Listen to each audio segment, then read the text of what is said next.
Hello viewers, আসসালামু আলাইকুম। সবাই কেমন আছেন? আশা করি ভালো আছেন। আজকে আমি আপনাদের সাথে আলোচনা করব হোয়াটসঅ্যাপ নিয়ে। আসলে আমরা আমাদের ফ্রেন্ড বা অন্য কারোর সাথে হোয়াটসঅ্যাপে টেক্সট করে থাকি নরমালি। যখন আমরা টেক্সট করতে যাই তখন আমাদের অনেকেরই টেক্সটে ভুল হয়ে যায়। তখন আমরা কি করি?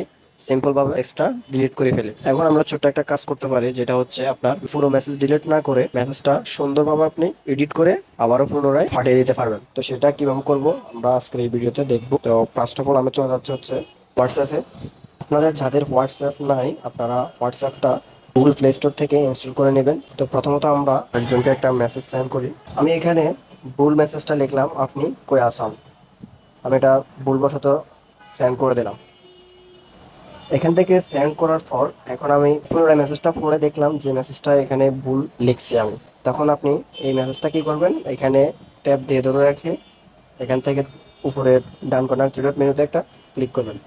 থ্রি ডট মেনুতে ক্লিক করার পর এখান থেকে এডিট অপশন যেটা রয়েছে এটাতে জাস্ট একটা ক্লিক করবেন।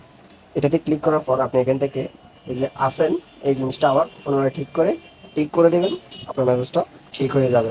তাহলে এখান থেকে আমরা মেসেজটা ডিলিট করতে হয় না, পুনরায় এডিট করে দিয়ে দিলে আমাদের কাজটা সম্পূর্ণ হয়ে যায়। আমরা হয়তো অনেক বড় টেক্সট লিখে ফেলি, তখন আবারও এটাকে ডিলিট করে ফেলি। এটা ডিলিট না করে খুব সহজে আমরা এখান থেকে এডিট করে দিয়ে দিতে পারি। সো গাইস, এই ছিল মূলত আমার আজকের ভিডিও। যদি ভিডিওটা ভালো লেগে থাকে অবশ্যই লাইক, শেয়ার, কমেন্ট করতে ভুলবেন না।